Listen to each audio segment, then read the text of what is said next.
All right, everyone, welcome to our first community-submitted deck tech review for the Ghoul Gunslinger from Fallout. Let's dive into it.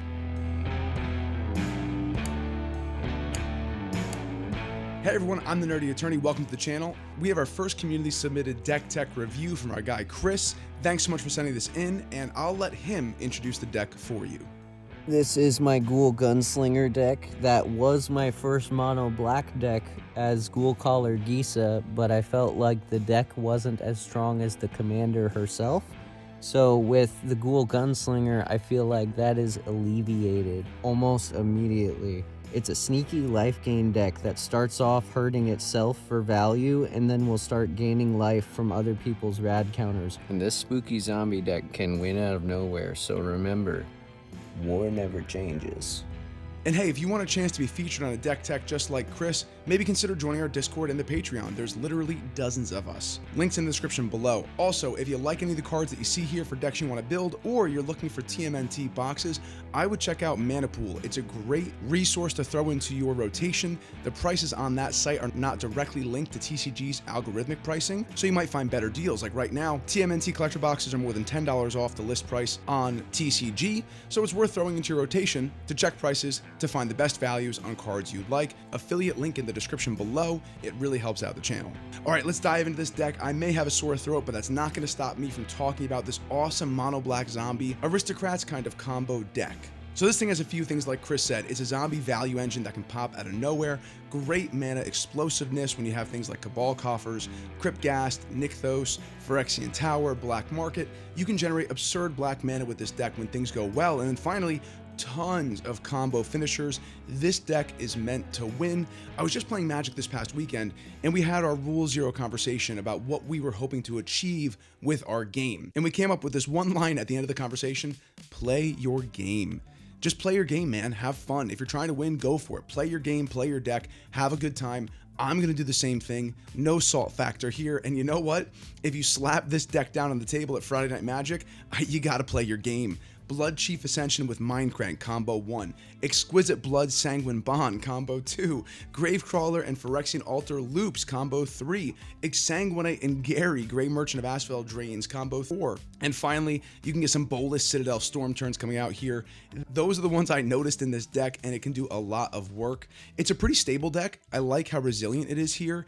And I would say if you're looking to build out this deck and what combo you're going to aim for as you're developing out your board state, I really think the Blood Chief Ascension and Mindcrank combination is one of the best ones. So the way it works is any life loss, you're going to mill, which causes life loss, which then causes mill, and therefore you have yourself an infinite loop, which is probably one of the fastest ways to get a kill in this deck. Next thing, of course, the classic Sanguine Blood Exquisite Bond.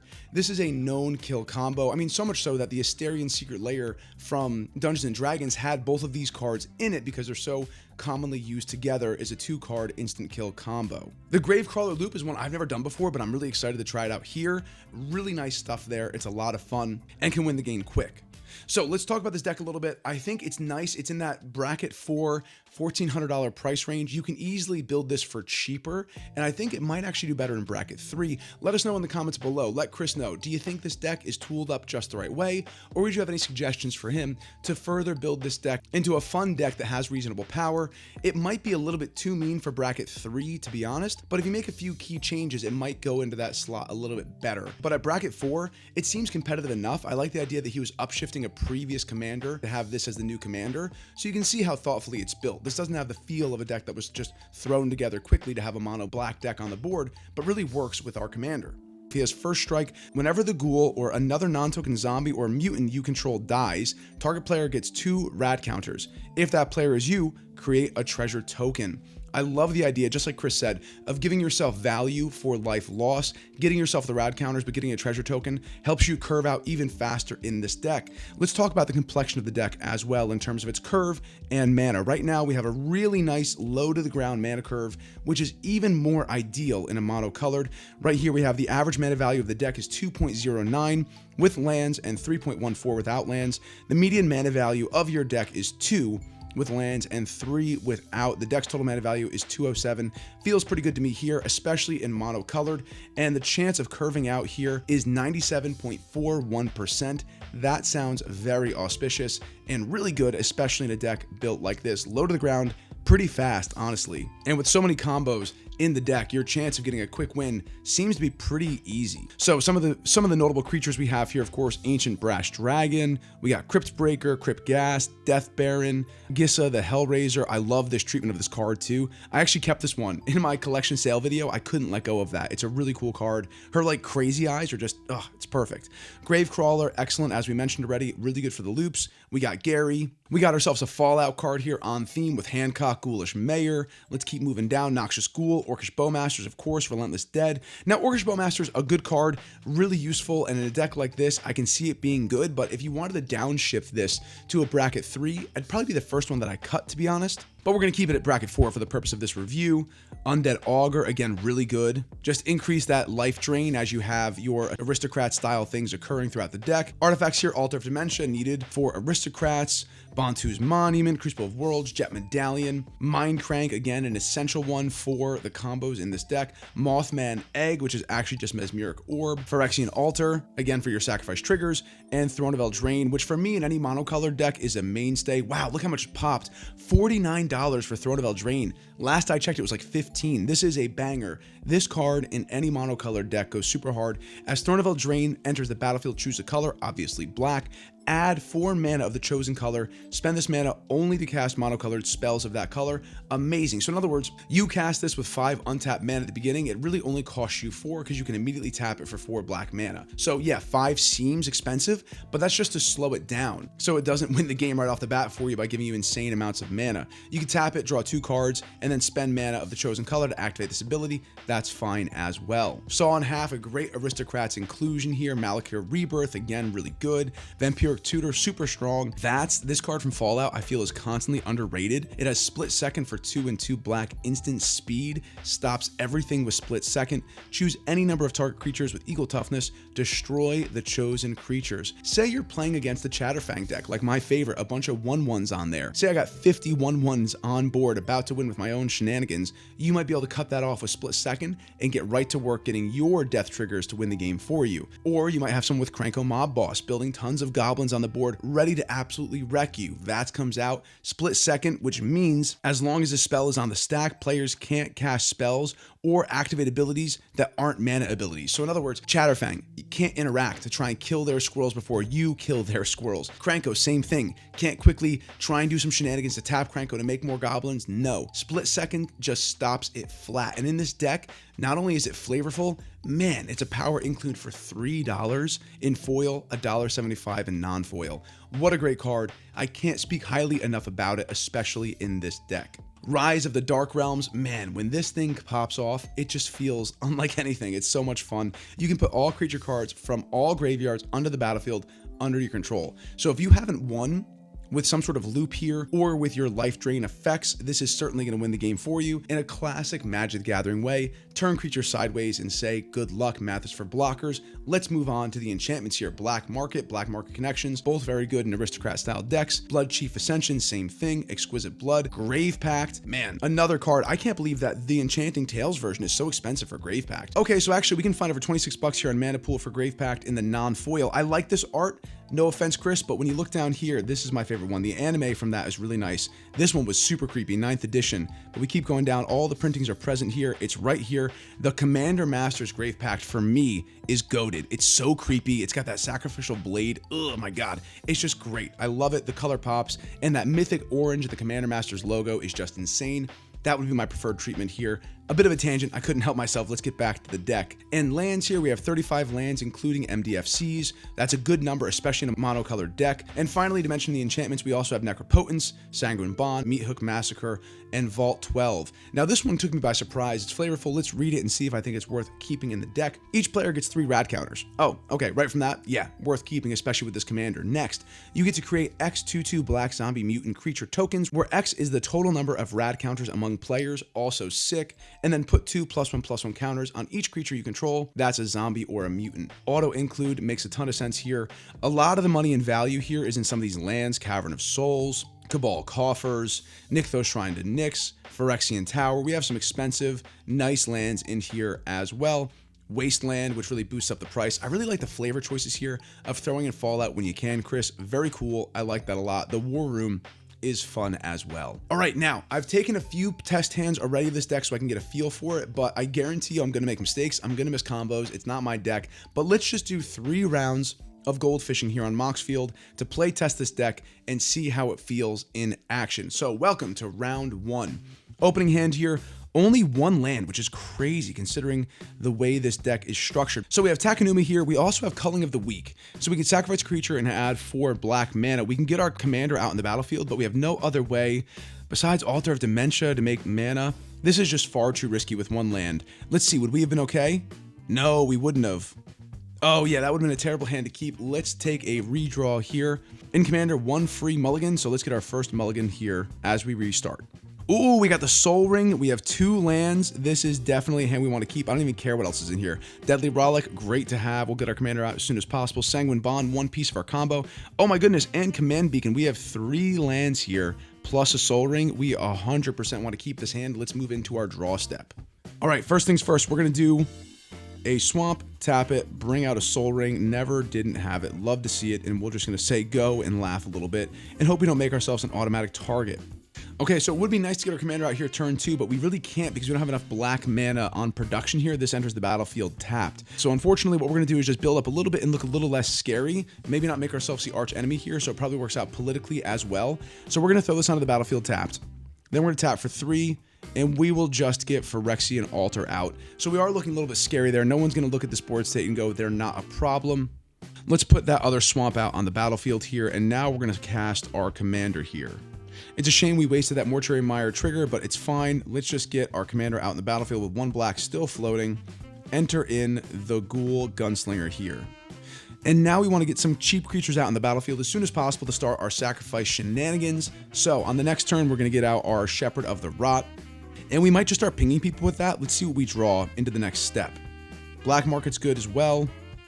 We might just be waiting here, so on to the next turn. Mind Crank comes in. Excellent. All right, we have something to do here. So we're going to tap for a black and a colorless with 1 floating. We're going to bring out our Shepherd of the Rot. We are sitting pretty here on turn 4. Then for another 2, we have 1 floating from the Soul Ring, so we're just going to tap this. Mind Crank is going to come out. Whenever an opponent loses life, that player mills that many cards, and now we can make people lose life for the zombies on the battlefield. That's really, really nice to see. Next turn, that's going to pop off. Hopefully, no one tried to remove any of our stuff. We also have a Deadly Rollick here. I think what I would do at this point is I bet you I'm going to leave this up for a negotiation tactic. If people try and remove what we have going on here, I'll say, hey, stop it. You don't want to do that. I could destroy something right now. So let's assume I protected us well enough, and then we're going to also play our land for turn. I'm not sure if I missed that. I should be. It's turn 4. We should have a 4th land out there, so not sure what happened there. I missed a land at some point. I'm sure I'll see it in the edit, but we'll play a land for turn. We have 2 mana up, and we're going to move on to the next turn. All right, we're sitting here turn 5. We have Reanimate, which is nice to have. Black Market, whenever a creature dies, put a charge counter on it. And then I can, at my pre-combat main phase, add 1 black to our mana pool for that. And then Sanguine Bomb, whenever a target player loses life, I gain that much. That's not going to help us right now. So I think what we're going to do, play Black Market just to stay on curve. So we have that out in the battlefield as well now. And then we're just going to tap here. We're going to have our opponents lose life. We're going to ping them. And then whenever they lose life, because they're going to lose 2 life here, they're also going to mill 2 cards. Then I'm not going to push right now. We could start trying to sacrifice this creature here, our Shepherd of the Rot, to the Phyrexian Altar, and then try and get ourselves a little bit of rat counters on the board. But let's go on to turn 6 and see if something new comes that's going to change our equation here. Lord of the Undead, other zombies get +1/+1. I can return zombie creature card from the graveyard to my hand. Okay, yeah, we're going to start bouncing some things here. So we're going to reanimate one of them, and we're going to do a little loop here. So we have enough mana. First and foremost, we're going to tap for 1, 2, and then 4 with 1 floating.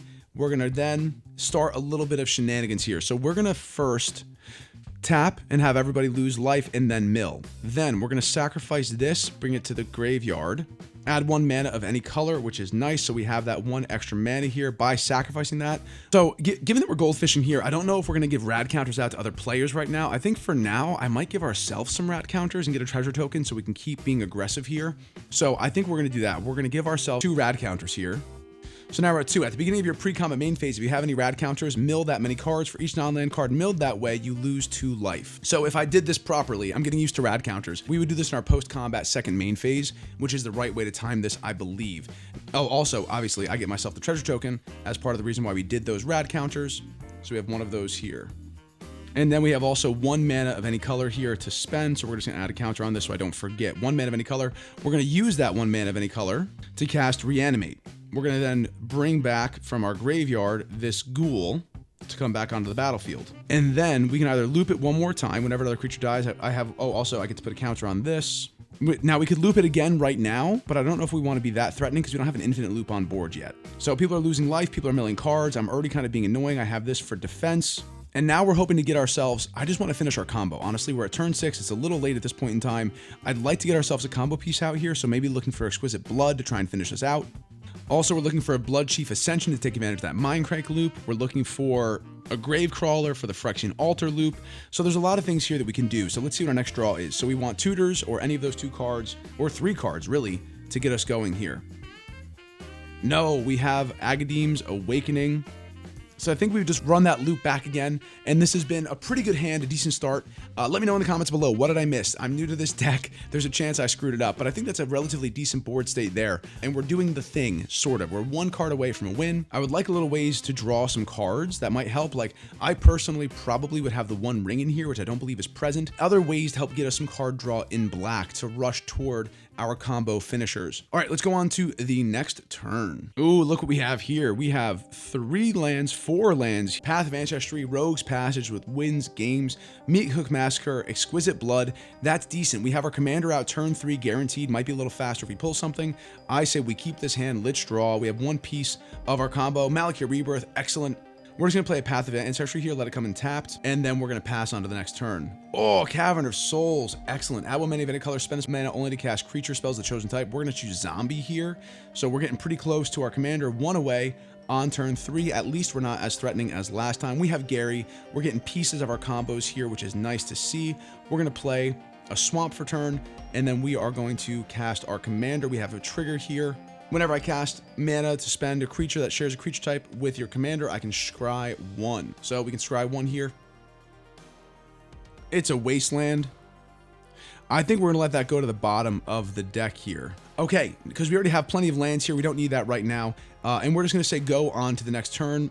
Okay, we have Zool. We're getting ourselves some creature recursion here from the graveyard, which is nice to see with Malakir Rebirth. And then we have Gary. Whenever he enters an opponent, loses X life and gains it, where it's your devotion to black. So we have some decent stuff here. We're on the cusp of greatness. And depending on what other people are doing on the board, we might be building up to an amazing Meat Hook Massacre drop. Since we are doing pretty well here with mana, let's try not to waste a turn here. We'll get Zool out. Even though it's a little bit vulnerable, at least we'll stop it from being countered with Cavern of Souls. Not like somebody would do that. Next turn, we'll probably get Gary out. Nothing in the graveyard at this time, so let's move on to the next turn. We're at turn 5 here. We got another Swamp to play. We'll let that Swamp come out. Now we have 5. Our devotion to black right now isn't all that high, so I don't know if I want to do Great Merchant of Asphodel. I think we're going to do Exquisite Blood, actually. It does signal one of the most classic black commander combos in the game, so it might be a little strong for us to put this out now, but I think it's the best way to spend the mana, unless there was a purpose to do Meat Hook Massacre here. But it would force us to recast our commander right now, so I think we're just going to next turn. Looking at turn 6 here, a Soul Ring. Look, we have plenty of mana, but for now, I'd like to boost our devotion to black. I'm not really sure what I would do here. I'm tempted to say that we'd be Meat Hook Massacring to see what would happen. Our devotion would then still be at 3. Right now, devotion is 4 to black. Gary sees himself when you cast him, so I'm kind of tempted maybe to do this first. Play Gary for a devotion total of 5, 6. Everyone loses 6, you gain 6, and then whenever these guys die, he gains 6, and then he's a zombie for us to kill with Meat Hook Massacre, which will then trigger the Gunslinger. So I kind of like that. That's what we're going to do. Gary's going to come in. We're going to ping everybody for 6. As they lose life, Exquisite Blood is going to trigger, so I'm going to boost up my life totals quite a lot, which is awesome. It'll mitigate the rad counters I plan on giving myself. Then we're going to Meat Hook Massacre, and then Rise the Dark Realms. I think that's a really slick gameplay order and a pretty strong turn 2 if we've made it this far without people trying to wipe our boards, or depending on what kind of interaction we see. So, you know, turn 6, we get a little bit out there. It's a little attenuated with too many variables that might have occurred on other players' turns to really know how strong this would have been. But I mean, look, we have Malakir Rebirth because we could have put our commander into the graveyard to save the commander tax, get him back out for 1. We had a lot of stuff to do here. Really lots of life gain and life loss, aristocrat synergies on board. Not a bad turn 2. Let's do one more. Let me know in the comments below. What did I screw up here? We'll see. I'm doing my best. On to the next. All right, we are looking at a turn 3 here. I already like seeing the Phyrexian Altar here. Conduit of Worlds is also good as well. We have our rad counters built here, but unfortunately only one colorless mana. That's not going to be enough for us. We have to redraw here, taking advantage of our one free mulligan in Commander. Okay, this one, they really want to give us that Crucible of Worlds. We have 2 lands here, but also a Jet Medallion, which is great, and a Throne of Eldraine, which is really going to help us with our mana. So it's kind of risky, but let's take a risky hand. We've had 2 pretty safe hands. Let's see how this deck does with a hope and a prayer. I know we're going to be reducing our casting cost of our commander, which means we will be able to cast him turn 3 regardless, thanks to Jet Medallion. So I'm okay with this risk because we know we're getting him out. So let's see how it goes. I'm going to draw for turn. And we got ourselves a Dire Graft Colossus. Very good. I like that as well. And we can get ourselves some zombie tokens on board to increase our pings based on zombie creature type. So this is going to come in tapped. We're going to pass and say next turn. Oh, Nykthos Shrine the Nyx. Look at that. The mana is going to work out just fine. We're going to play the Swamp. We're going to tap for 2. We're going to play the Jet Medallion. Then we're going to next turn here. Beautiful. Okay. So we have Undead Augur. I think what we might want to do actually is if we do Nykthos, and we play Undead Augur now to not look too threatening, and then we play our commander, we're going to have 4 devotion, which means Nykthos is going to be producing 2 additional mana as opposed to 1. So I think what we're going to do is we're going to play our Nykthos as our land for turn. We're going to tap for 2. We're going to bring out our Undead Augur. Right now, Nykthos' thing does not work. Let's go on to the next turn. Now, ooh, let's see. I can have this come onto the battlefield. If I do, I get 2 rad counters. Oh, there's probably a smart way to play this, but let me just play this out the way I was thinking. So we're going to tap for 1, 2, bring our commander out. We now have our commander out. He was reduced by 1 because of Jet Medallion. Unfortunately, we can't get our 4 mana yet, but next turn we will be able to do that. So let's go on to the next turn here. Okay, we are going to play this for land for turn here. You may have the Mariposa military base enter the battlefield tapped. If you do, get 2 rad counters. I don't want to do that. We're just going to want to have it activated this turn. I want to increase our devotion and be able to activate Nykthos here. Yeah, I think this is the way we're going to do it. So first, we're going to tap this for 1 and cast Zool, because Zool is reduced by our lovely Jet Medallion. Now our devotion is 5, which means Nykthos is going to tap for 3. So if I tap for 1, 2, Nykthos taps for 3.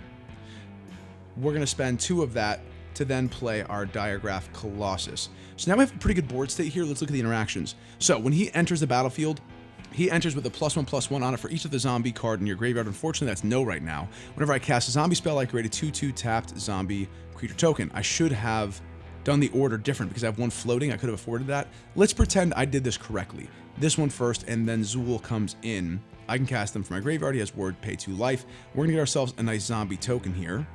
So now we got ourselves a nice zombie token. For me, 100% doing a good job with our sequencing here. Whenever Undead Augur or another zombie I control dies, I can draw a card and lose 1 life. I like the card draw from him, and we might want to do that if I had a Phyrexian Altar or a way to trigger that. Next turn, we're 100% going to play Throne of Eldraine. This land enters tapped. I forget if I played land for turn. We're on turn 5. I should have 5 lands out. We never didn't have a land, so I don't think we missed it. So I don't think I did a land drop and missed it. So we're going to say we're going to put that land out on battlefield. It's amazing when you're trying to think about how to play the deck, how to record it, how to discuss stuff, kind of narrate your experience. I forget all the time if I played a land or not. This is the 2nd time that's happened. I'll get better with time. All right, let's go on to that next turn here and see how we do.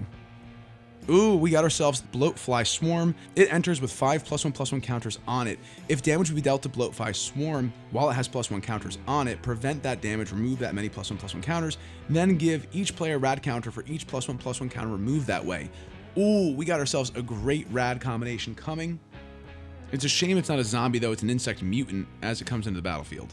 I like the idea of making our devotion to black even higher. Right now, Nykthos would tap for 1, 2, 3, 4, 5, 6. It'll tap for 4, which is nice. If I get this out, it taps for 6. And right now, this costs 4 to tap. We have 6 mana. That's going to work. We're going to cast this next. Okay, so watch. We're going to build out our board even more. If only I had a way to sacrifice so I can give myself that 1 treasure token I need. So Sanguine Bond is not going to work. We're going to have to just do Bloatfly. But if we do Bloatfly, that's only going to cost 3 total mana. Okay, so what we're going to do is going to try and take advantage of Nykthos here. If I tap it right now for 2 mana, and then tap Nykthos, we are going to get ourselves 1, 2, 3, 4, 5, 6 mana. So now we have 6 floating. We're going to pay 5 of that to bring out Throne of Eldraine. Then we're going to tap Throne of Eldraine to produce 4 more mana of black. That means we have 5 mana left over in black. This costs 4. We're going to play Sanguine Bond to increase our black devotion here, and that's a pretty potent turn, I think, and we're still sitting pretty. We have 1 black mana floating still after that transaction, so that means we have enough here to cast 1, 2, and then 3. This actually only costs 3 because of our lovely Jet Medallion, and look at that board state. That's gonna get 5 +1/+1 counters on it. I like this a lot. We can try and bait a board wipe here. We can do a lot of damage, gain a lot of life. Let's just see what the next draw is. On turn 7, a Meat Hook Massacre. Let's go. We are going to slam down a giant Meat Hook Massacre here because we have a total of, let's see, 4 mana here, and then 1, 2 to tap for 1, 2, 3, 4, 5, 6, 7, 8, 9. We're going to tap for 7 mana here. So a total mana value of 4. A total mana value of 4 plus 7, looking at 11 right there, 12, and then 13. So we have a beautiful 11, -11 Meat Hook Massacre to come out on the battlefield here. Tons of triggers when things die, rad counters, tokens going everywhere. Wow. This is a sweet way to potentially end a game or at least build us closer to that direction, because again, this might be an instant kill here when you combine Meat Hook Massacre with Sanguine Bond. All the damage that's going to be going on here, triggers bouncing off each other. If only we had Exquisite Blood, it would be a guarantee win, but there's going to be lots of triggers happening here, lots of death triggers, and then we're going to have our beautiful Aristocrat Synergy on board, ready to rock. This was a good turn, even though it was risky. Man, I like this deck a lot. I might build this myself. All right, so moving into the conclusion area, let me know what areas I messed up. I hope you enjoyed this. Hey, and if you like this kind of stuff, join our Discord. We have a whole on the Discord called Deck Review, Deck Analysis, Decks on Trial is what we call it. It's a very active portion of the Discord. People talk all the time on there. And like I said, there are literally dozens of us. So a great thing to join. And if you want to get your deck reviewed like this, to consider supporting on Patreon. We have lots of options on there, lots of cool exclusive things coming there, including custom artist-made promo proxies that are going to be printed on professional cardstock. They're going to look great and will promote real artists making custom art exclusively for this channel. So cool stuff to follow. Check it out if you like it. And don't forget, if you want to buy any of these cards in here, check out Mana Pool. It really helps the channel out. But I'm the Nerdy Attorney. I really hope you like this deck tech for a really cool card that should be hitting your inbox soon if you purchase the Secret Lair. And if you didn't, well, your printer or the library's printer or Staples or wherever you might want to be. And if all else fails, grab a piece of paper and a pencil and draw out your own little skeleton-faced Walton Goggins card to enjoy with your friends. So either way, I'm the Nerdy Attorney. Be excellent to each other, play paper magic with your friends, and I'll see you in the next one when we're cracking TMNT for better or for worse. Court is adjourned.